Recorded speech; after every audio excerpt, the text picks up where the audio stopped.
Messerschmitt 321-323 Gigant.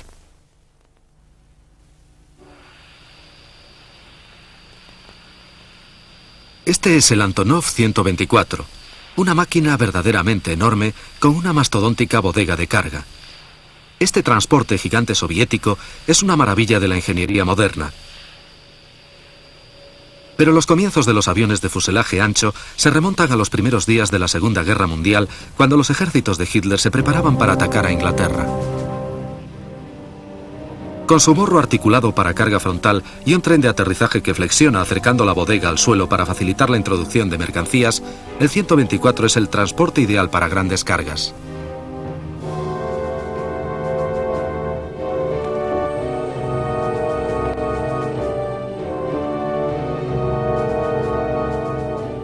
Dentro, su bodega parece una enorme caverna. De más de 40 metros de longitud, tiene dimensiones marítimas de las que parecen estar solo reservadas a los navíos transoceánicos.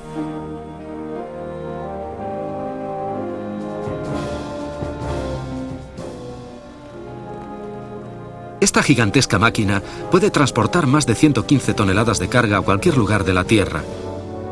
Ni en sus más fantásticos sueños hubieran imaginado los pioneros de la aviación un avión de tan colosales proporciones.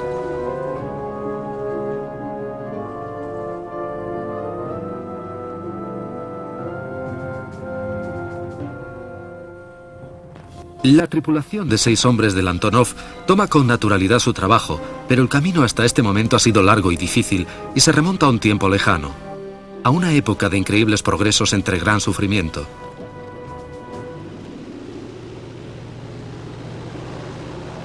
El Messerschmitt 323 Gigant o Gigante fue también verdaderamente colosal, el mayor avión operacional de la Segunda Guerra Mundial.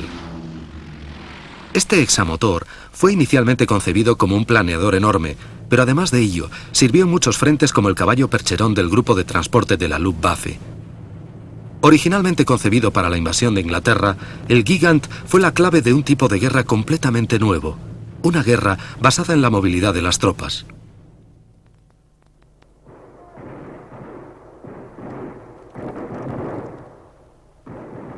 En el infierno de barro que fue la Primera Guerra Mundial, 2 grandes ejércitos se enzarzaron en una lucha a muerte, una carnicería sin fin. Las trincheras inmóviles se alargaban desde el Mar del Norte hasta la frontera suiza. En medio había un submundo de desolación y cadáveres llamado la Tierra de Nadie. Como el último círculo del infierno de Dante, era una pesadilla de fuego y tierra en el que se escuchaban los gemidos de heridos y moribundos.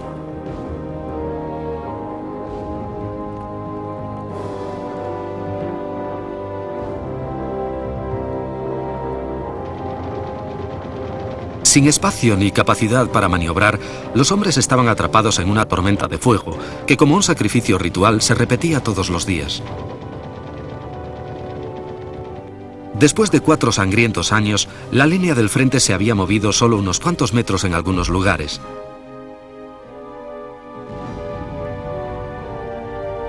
Esta mínima conquista supondría la vida de 8,5 millones de personas. Los heridos se ahogaban a millares en el barro.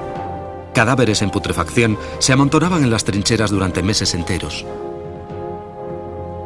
Por encima de aquellos ejércitos, otras modernas máquinas de guerra llenaban el aire, arrasando el suelo con una lluvia de mortal acero que forzaba a los soldados a vivir bajo tierra. Estas armas tornaron antiguas las tácticas ofensivas clásicas. Todos los ataques debían ser frontales y por primera vez en la historia, la guerra se volvió estática, con combates continuos entre 2 grandes ejércitos atrapados durante años a tiro de piedra uno del otro. Al principio de la guerra, el avión servía principalmente como plataforma de observación, pero pronto los pilotos más agresivos comenzaron a llevar con ellos pistolas, bombas e incluso ladrillos. Había despertado al alba de la guerra aérea.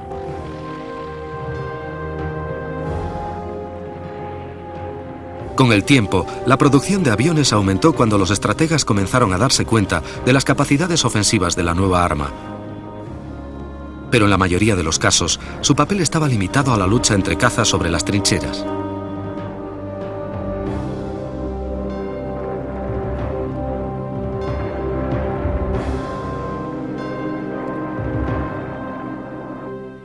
Las victorias o derrotas individuales tenían nulo efecto sobre el trágico empate abajo en tierra.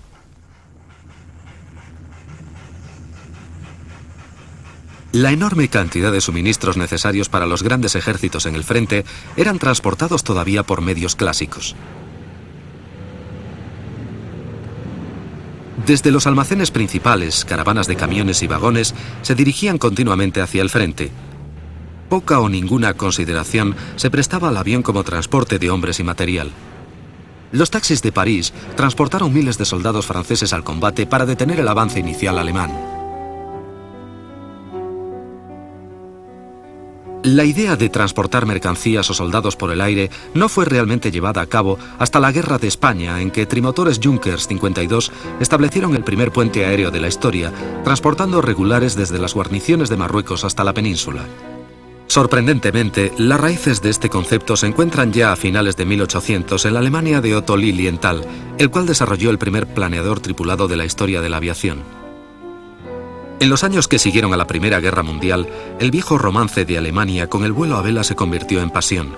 El Tratado de Versalles había limitado severamente la construcción de aviones motopropulsados, con lo que el vuelo sin motor, sin restricciones de ninguna clase, se convirtió en el pasatiempo nacional favorito.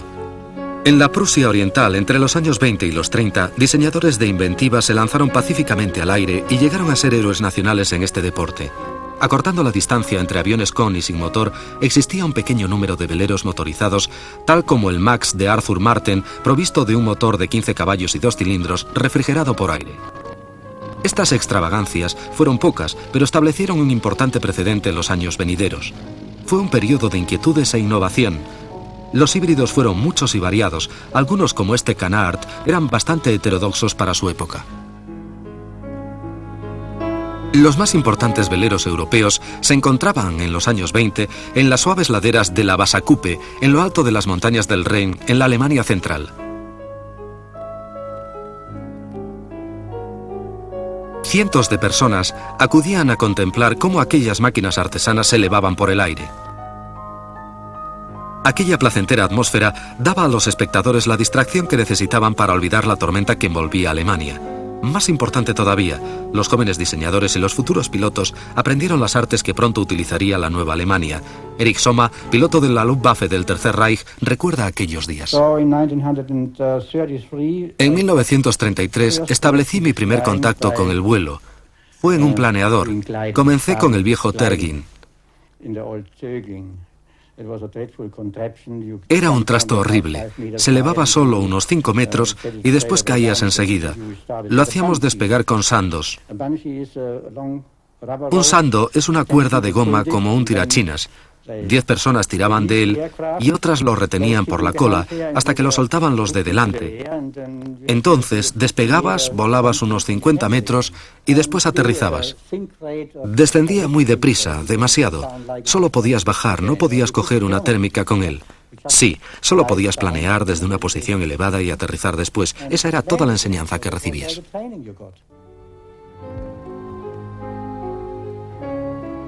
Los concursos de veleros de la Wasserkuppe de los años 30 son considerados por muchos como la época dorada del vuelo a vela. Los renovadores desarrollos aeronáuticos y una inyección de nueva sangre dieron fuerzas a una comunidad que todavía se resentía de los efectos de la Primera Guerra Mundial.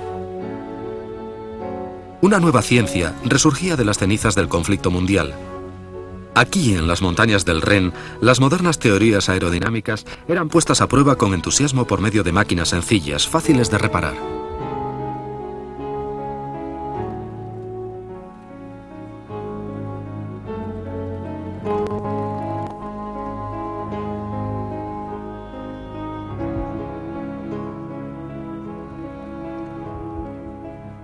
Abundaban los nuevos diseños. Los fallos eran un lujo que se podían permitir y que frecuentemente terminaban con una solución satisfactoria.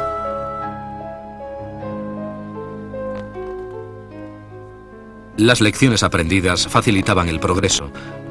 No pasó mucho tiempo desde que los rudimentarios planeadores que solo se mantenían unos segundos en el aire se convirtieran en sofisticados veleros capaces de estar en el aire durante horas.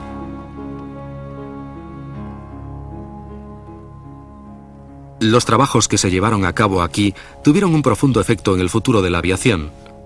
Los jóvenes de la Wasserkuppe, con sus planeadores y veleros, pronto darían paso a otras formas mucho más mortíferas de competición y a otro tipo de aviones mucho menos pacíficos. Mientras los vientos del Ren traían silenciosamente una nueva era para la aviación, en los pueblos y ciudades la marea creciente del nacionalsocialismo estaba transformando sustancialmente a la sociedad alemana.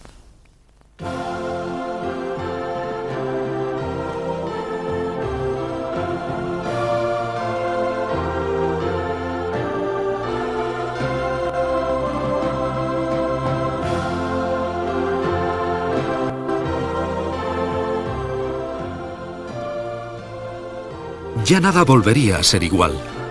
Las gigantescas manifestaciones del partido, como la de Nuremberg de 1934, pusieron de manifiesto el fanatismo y la disciplina de los seguidores de Hitler.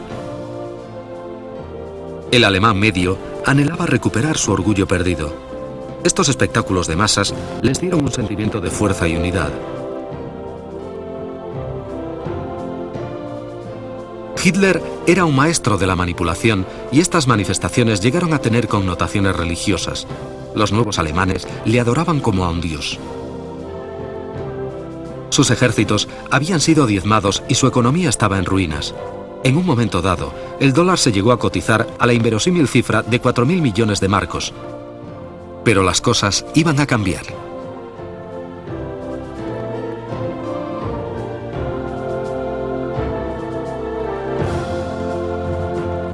Hitler les habló directamente de sus temores. Les prometió orgullo, dignidad y poder.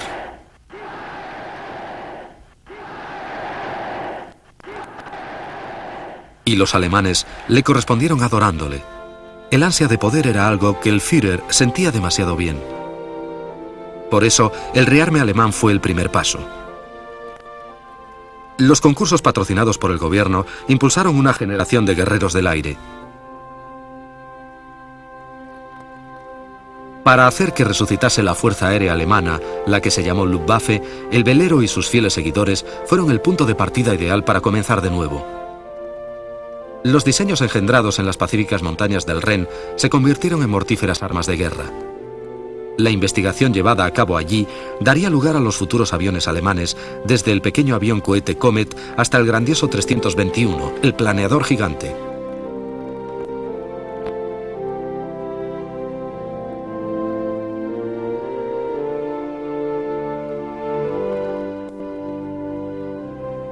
Aquellos jóvenes ya expertos en aviación cambiaron sus juguetes de la niñez por otros más destructivos. Por la causa nazi, muchos de ellos obtendrían una gloria pírrica con su muerte prematura.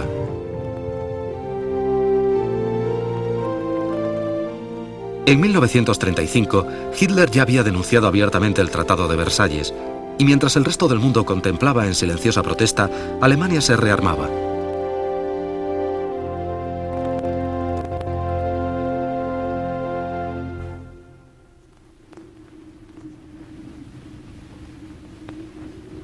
Veleros como el Minimoa de Hirth ayudaron a Alemania hacia la vanguardia de la aviación. Con las nuevas armas ya preparadas y una generación de fieles seguidores entrenados para utilizarlas, el Reich de Hitler se preparaba para arrastrar a Europa al mayor desastre que la humanidad había conocido hasta entonces. El 1 de septiembre de 1939, los ejércitos alemanes se abalanzaron sobre Polonia. Su táctica, denominada Blitzkrieg o guerra relámpago, revolucionó las reglas del combate. Veloces tanques e infantería motorizada avanzaron bajo el paraguas protector de la Luftwaffe. Las desconcertadas fuerzas polacas se desmoronaron ante la invasión. En poco más de 3 semanas, la victoria nazi era completa.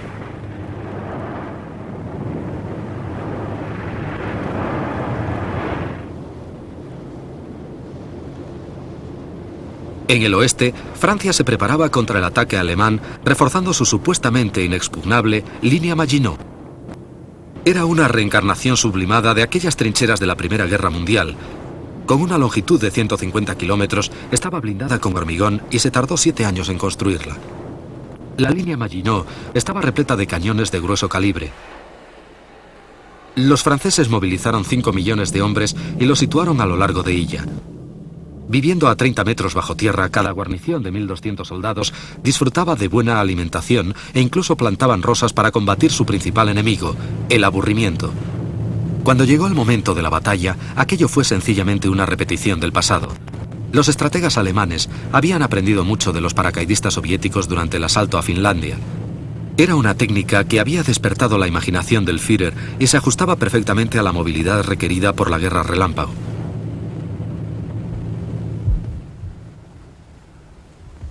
En realidad, la investigación sobre paracaidismo en Alemania se estaba desarrollando hacía casi una década. Este experimento con un paracaídas cometa se efectuó a principios de los años 30. Los logros más notables se consiguieron en el Instituto de Investigación Graf Zeppelin, donde se estudió por primera vez el paracaídas clásico y la estabilidad del paracaídas armado. Estos experimentos fueron la base de las primeras unidades de combate aerotransportadas.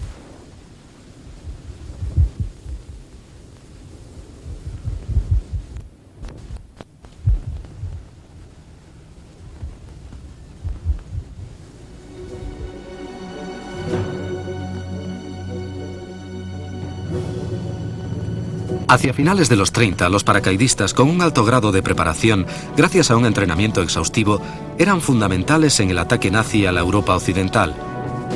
Eran soldados de élite, pertenecían a la Luftwaffe de Göring y sumaban unos 4.000. En cualquier otro tipo de unidad, la mayoría hubieran sido oficiales. Cuando en mayo de 1940 las tropas de la Wehrmacht invadieron Holanda, se enviaron paracaidistas para asegurar muchos puentes clave a lo largo de los canales. En una acción, incluso, se les llegó a lanzar en el estadio de deportes de Rotterdam. Después se apoderaron del tranvía para socorrer a unos compañeros suyos que estaban sitiados defendiendo un puente al otro lado de la ciudad. Se utilizaron Junkers 52 en estas operaciones. Los hombres podían entrar en combate en el momento que tocaban tierra. El equipo adicional era lanzado por separado en contenedores. Pero los paracaidistas eran solamente una parte del ejército aerotransportado de Hitler. También se utilizaron opcionalmente los planeadores. A diferencia de la dispersión que se originaba en los lanzamientos masivos, los soldados de los planeadores, unos 12.000 hombres escogidos, aterrizaban silenciosamente y agrupados. Además, podían ir a luchar mejor armados que sus compañeros paracaidistas. Uno de los primeros planeadores de asalto fue el DFS-230. Pequeño y rápido, era normalmente remolcado por el JU-52. Podía cargar 8 soldados totalmente equipados hasta bien detrás de las líneas enemigas. En una de las acciones más audaces de la guerra, planeada por el mismo Hitler, 41-230 con 85 soldados bien adiestrados aterrizaron en la llamada inexpugnable fortaleza belga Eben-Emael y rindieron a una guarnición 10 veces superior en número.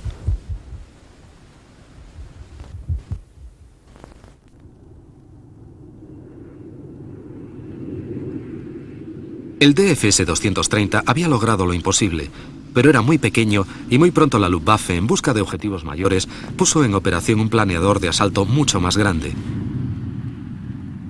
El Gotha 242 podía transportar 21 soldados completamente equipados y un año después de su primer vuelo fue enviado al combate. Remolcado generalmente por un Heinkel 111H, el 242 utilizaba a veces cohetes de asistencia al despegue. Entró en batalla por primera vez en Oriente Medio y más tarde fue enviado al gélido frente ruso.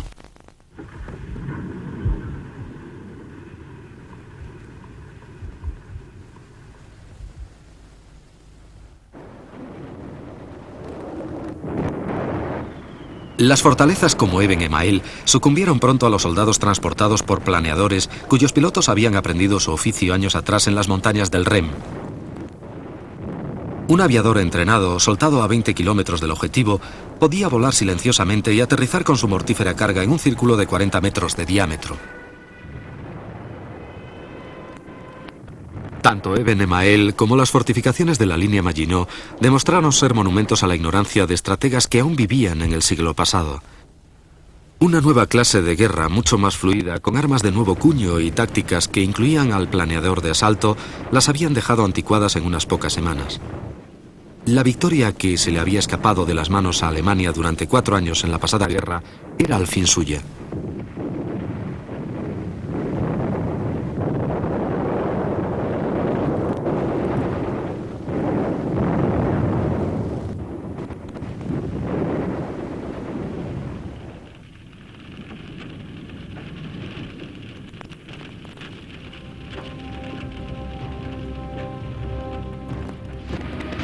Cerca de 500.000 de soldados aliados estaban atrapados en su última cabeza de playa en el continente, Dunkerque. En uno de los verdaderos milagros de la guerra, barcos y pesqueros de todos los tamaños imaginables cruzaron el canal para evacuar al ejército sitiado. Rodeados de espaldas al mar, eran ametrallados y bombardeados por una Luftwaffe que no tenía oposición. En las playas no existía lugar donde esconderse. Miles murieron en una tempestad de fuego. Pero de forma increíble, cerca de 350.000 soldados lograron escapar a Inglaterra. Ahora Gran Bretaña estaba completamente sola. Entre los ejércitos alemanes y su victoria total, solo existía una barrera, una estrecha lengua de agua, el Canal de la Mancha. El Führer y sus ayudantes comenzaron a planificar la Operación León Marino, la invasión de las Islas Británicas. Pero los blancos acantilados de Dover demostraron ser una fortaleza que incluso los ejércitos de Hitler no podrían dominar. 250.000 soldados nazis debían asaltar las costas británicas en 3 grandes oleadas. La Luftwaffe ordenó la construcción de planeadores gigantes. Deberían ser capaces de transportar 22 toneladas de carga, incluyendo un cañón antiaéreo de 88 milímetros y un tanque Panzer IV o más de 100 soldados completamente equipados. Tanto Junkers como Messerschmitt remitieron sus diseños. El de Junkers resultó fallido. El de Messerschmitt pasó a ser producido en serie.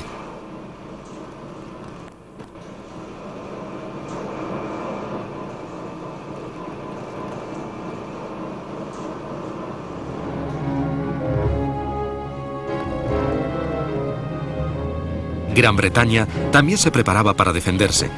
Se sembraron campos de minas y todos los hombres útiles fueron llamados a filas. La Guardia Nacional, compuesta de los reclutas más variados, patrullaba los 8.000 kilómetros de costa inglesa con escopetas de caza, rifles y carabinas. Los comerciantes eran transformados en soldados en unas semanas, mientras Hitler alardeaba diciendo: «Profetizo que un gran imperio será destruido».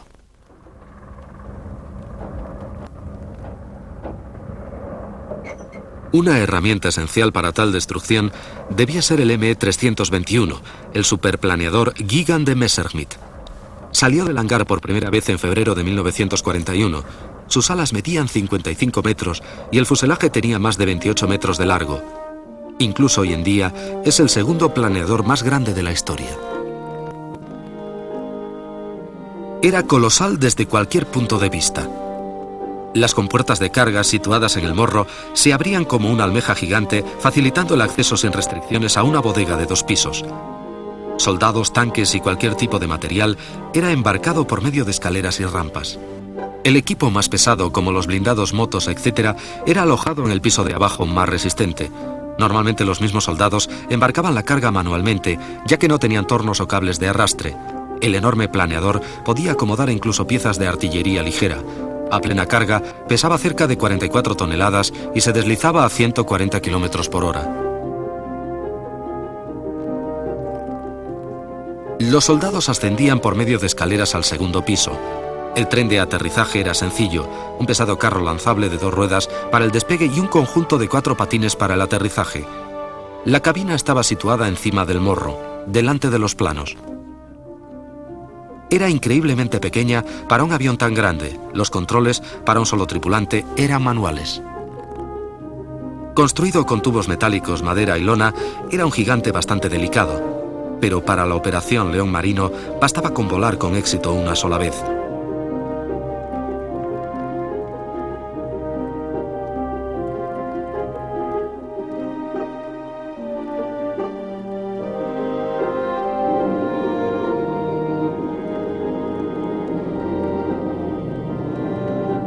Hacer que el enorme 321 despegase no era un juego de niños. Después de muchos debates, se adoptó la Troika Slep, que era un conjunto de 3 cazas bimotores Messerschmitt 110, remolcando por medio de cables de acero al planeador para soltarlo al unísono cuando estaba dispuesto a comenzar el planeo hacia el objetivo.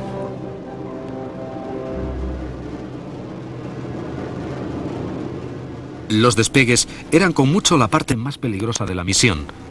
Por eso, frecuentemente, el inmenso avión era asistido por 8 cohetes de peróxido de hidrógeno montados bajo las alas.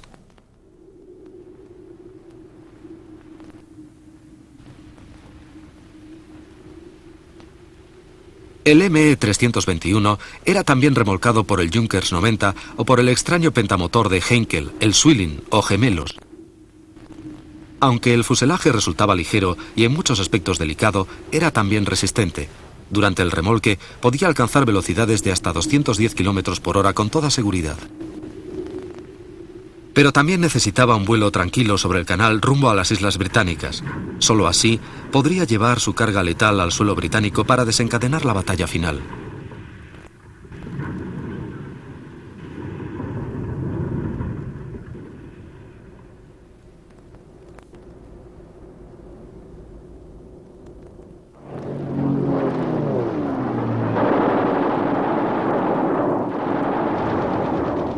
Sin embargo, los pilotos de la RAF tenían sus propios planes. Valientes y tenaces, revolviéndose y maniobrando en lo alto de los cielos de su patria, hicieron retroceder a la invencible Luftwaffe de Göring, ganando un precioso tiempo para Inglaterra. El sueño de Hitler de abatir al imperio se desmoronó a lo largo de las costas británicas.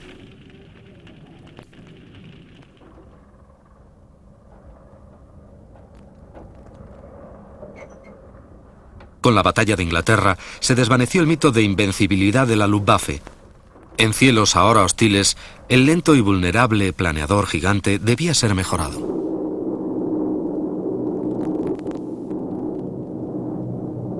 De los 3 cables que arrastraban al 321 en el despegue, el central tenía 100 metros de largo y los laterales 80 metros cada uno.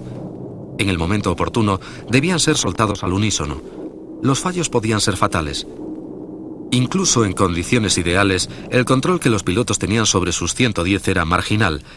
Los tripulantes del enorme planeador tampoco lo encontraban dócil y sencillo de manejar.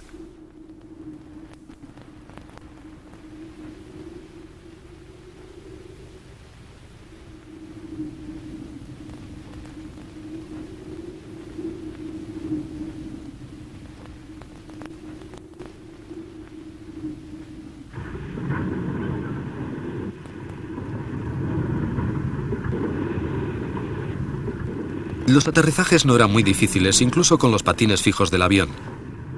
Sin embargo, el impacto era tremendo, recibiendo sus ocupantes una gran sacudida.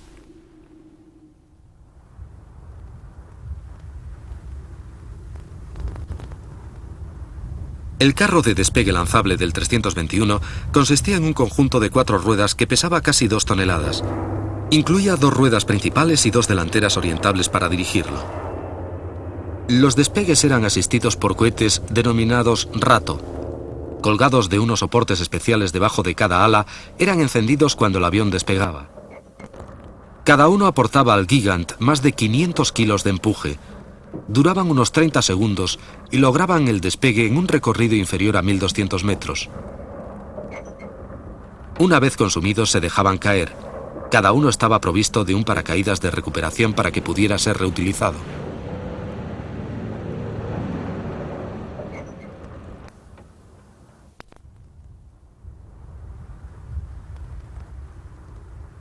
Antes del despegue, los paracaídas de cada unidad Rato eran cuidadosamente instalados en la parte anterior de la góndola. La mezcla propulsora de los cohetes era, por una parte, T-Stoff, o peróxido de hidrógeno puro, y por otra una tóxica solución de permanganato cálcico denominada Z-Stoff. Ambos componentes eran extremadamente hipergólicos, lo que quiere decir que explosionaban por simple contacto. Muy difíciles y peligrosos de manejar, eran tan corrosivos que si entraban en contacto con la carne humana, sencillamente la disolvían.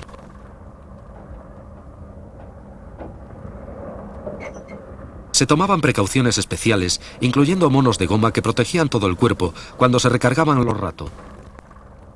El Z-Stoff era particularmente peligroso y el menor contacto con él podía ser fatal. Este peligrosísimo combustible también se usó en las primeras versiones del Messerschmitt 163 Comet.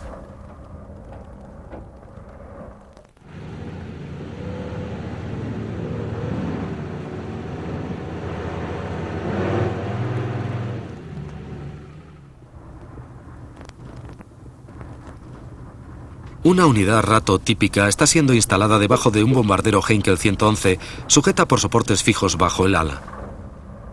Una vez fija en su posición, se colocan las conexiones eléctricas y los cables de suelta del paracaídas.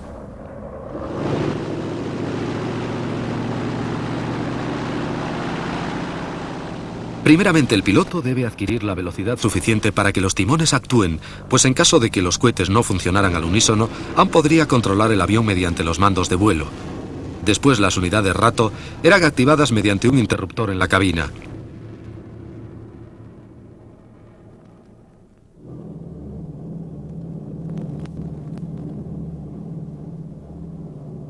Sin mando de gases, los cohetes arden sin control durante 30 segundos hasta que se extinguen y entonces son lanzados.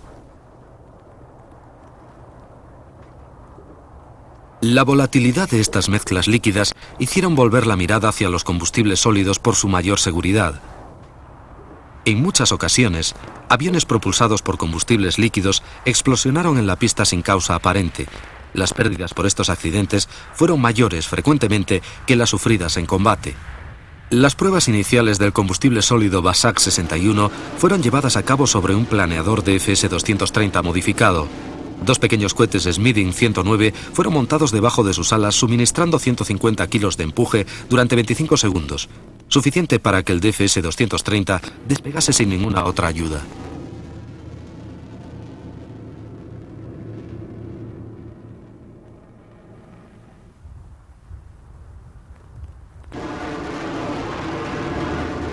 Otros cohetes Smithing 109 fueron probados en el Junkers 52 como unidades auxiliares de propulsión. 4 de estos pequeños motores cohete producían 600 kilos de empuje.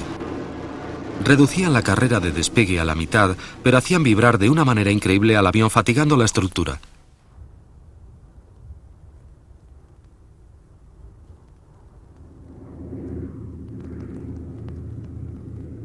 Sin la ayuda de los cohetes, la carrera de despegue del JU-52 con un planeador enganchado en su cola era larga y laboriosa.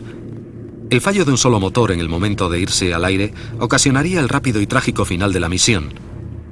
Pero con los cohetes instalados, la potencia ya no era problema.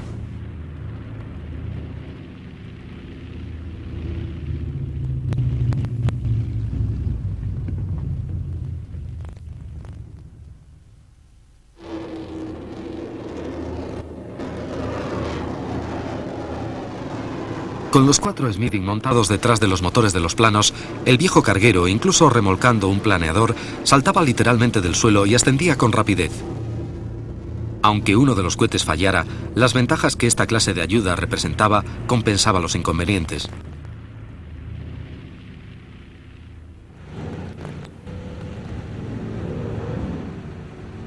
Se necesitaba un camión especial con una plataforma elevada para instalar los cohetes sobre el Gigant. Cada uno de ellos era elevado a mano a su posición y colocado en los soportes especiales debajo de las alas. El 321 podía llevar hasta 8 Rato, dependiendo de la carga que transportase, la longitud de la pista y el tipo de avión que lo remolcase.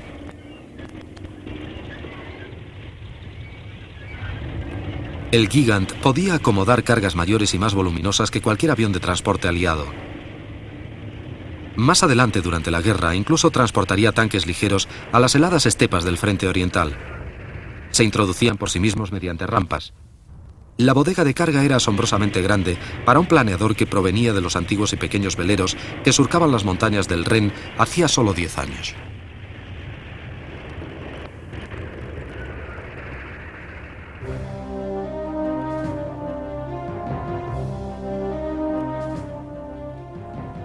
Una vez cargado, las rampas de madera eran apartadas manualmente y las enormes compuertas frontales de tubos de acero y lona eran cerradas y aseguradas.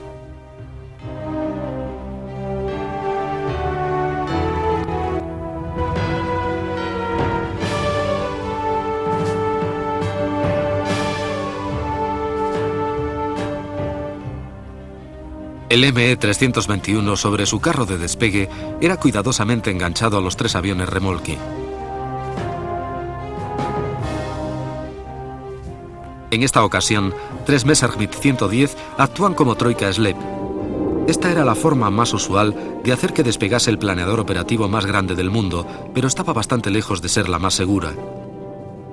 Una vez durante un despegue, los cohetes del Gigant no encendieron simultáneamente y el planeador dio un brusco giro en el momento de irse al aire. En un instante, los 3 aviones remolque colisionaron en vuelo uno tras otro, arrastrando al transporte con su carga humana de 120 soldados al suelo. No hubo supervivientes. Fue una de las mayores tragedias aéreas de la historia.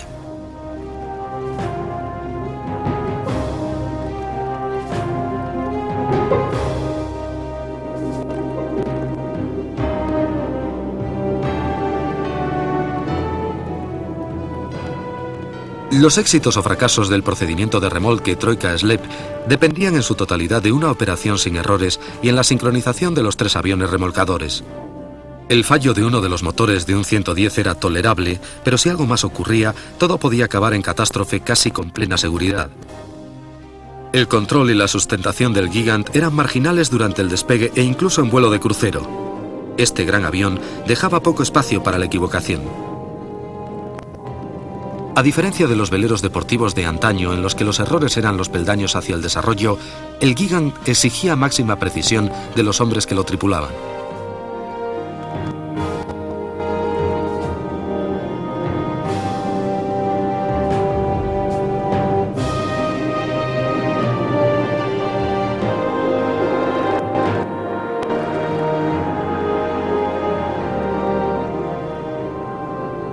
Pronto, un extraño pero práctico intento de disminuir los riesgos de remolcar al Gigant con 3 aviones fue llevado a cabo.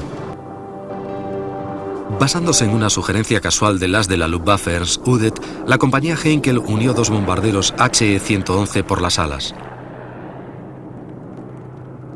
El híbrido resultante tenía un tren de aterrizaje con 4 ruedas principales y 2 traseras, un ala central nueva y 5 motores. Llamado HE-111 Z Zwilling, fue sin duda el avión remolque más extraño y potente de toda la guerra. Podía arrastrar a un Gigant o 3 Gotha 242 simultáneamente. Capaz de volar en crucero a 225 km por hora a una altura de 4.000 metros, se ajustaba perfectamente a su papel. Aunque era difícil de volar, el Zwilling era una nueva solución que resolvía el problema.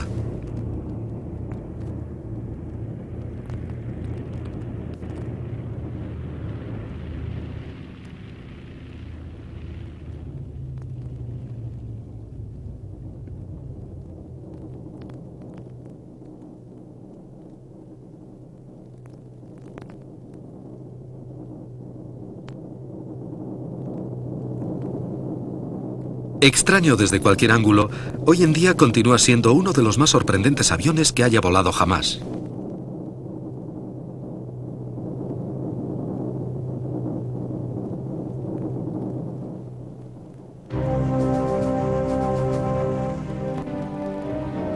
El 22 de junio de 1941, Hitler cometió su error fatal, la Operación Barbarossa.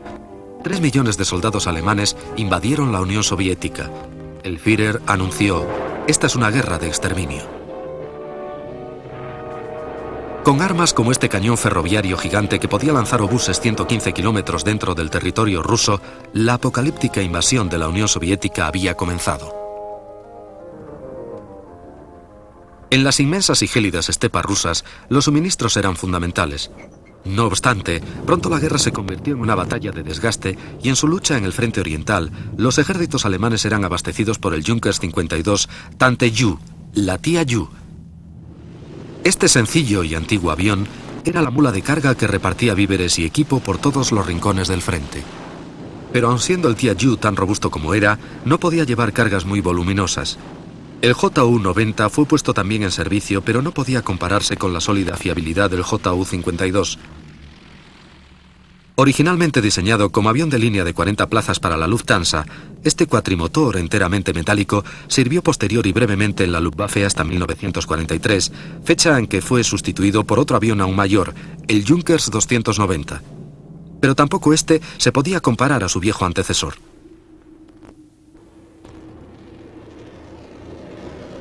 Se volvió a prestar atención a los planeadores. Se esperaba que los más grandes, propulsados por sus propios motores, resultaran eficaces como aviones de transporte. El Gotha 242 sorprendió a muchos por la facilidad y eficacia con que aceptó los motores. Se le denominó GO 244 y tuvo un servicio limitado en la Luftwaffe durante la guerra. Provisto de motores radiales Nom-Ron 14M capturados a los franceses, demostró ser práctico y sólido. Pero aún así, no fue competencia para el venerable JU-52 y no llegó a ser producido en serie.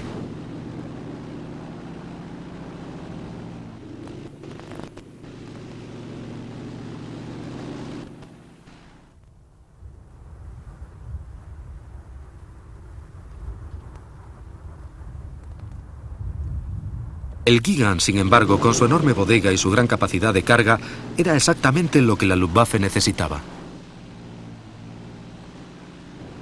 Pero incluso con 4 motores, debía ser remolcado para despegar, por eso se le añadieron otros 2, además de un tren de aterrizaje fijo multirrueda.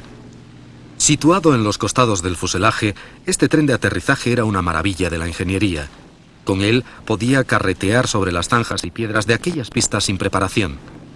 Cuando entró en acción en 1942, el Gigant, ahora denominado ME-323, era el mayor carguero de todo el mundo.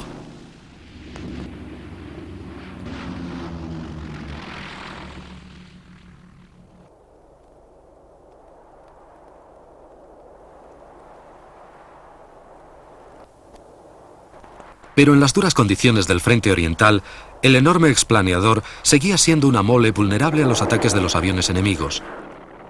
Ya podía volar por sí mismo, pero era un lento blanco sin posible escape, una presa fácil para los pequeños pero mortíferos cazas enviados a derribarle. Interceptado por cazas aliados, este indefenso Gigant encuentra una muerte terrible.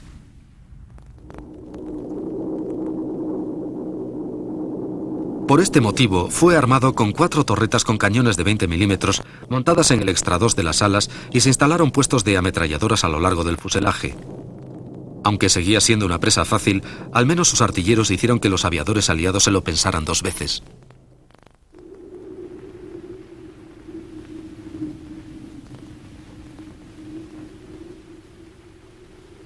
También los aliados utilizaron planeadores militares, tales como el británico Airspeed Horsa, que transportó soldados y material durante gran parte de la guerra. Construido básicamente de madera, era un avión muy versátil con una amplia bodega de carga y una aerodinámica relativamente depurada.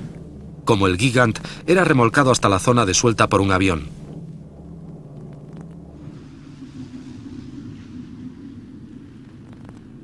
Igual que en Alemania, en los años que precedieron a la Segunda Guerra Mundial, el vuelo a vela era un deporte popular en América.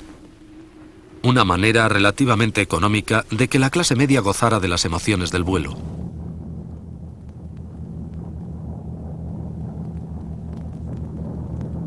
Pero los planeadores no fueron fácilmente aceptados por el ejército de los Estados Unidos.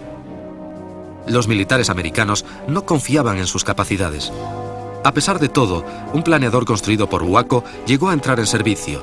Era de construcción económica y fácil de transportar. El destino pronto condujo a la gloria a este endeble planeador.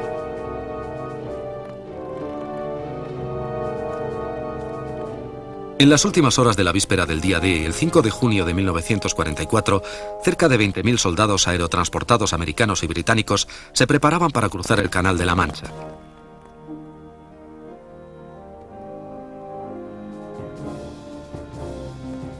Pintados con las mismas franjas identificativas de invasión del resto de los aviones aliados, los planeadores fueron remolcados al cielo llevando su carga humana.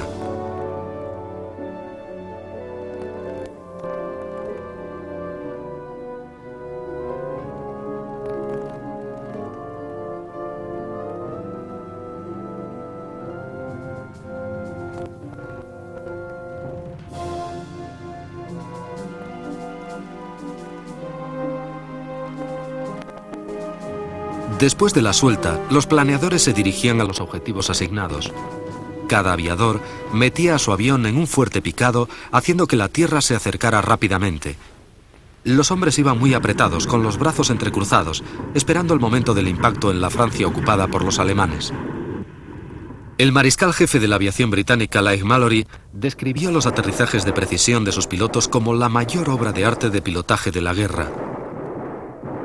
Los soldados desembarcaron y comenzaron a capturar los cruces de carreteras y puentes que guardaban el flanco este de la cabeza de playa de la invasión.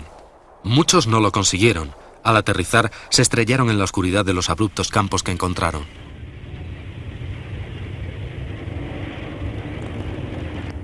El día de la invasión en masa de las tropas aerotransportadas fue breve.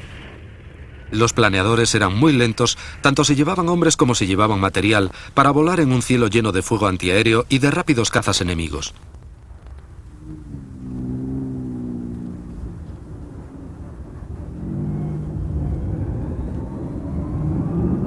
Pero a pesar de todo, el Gigant y sus congéneres revolucionaron las ideas en la aviación, pues ellos fueron los precursores de los aviones gigantes de fuselaje ancho de hoy en día.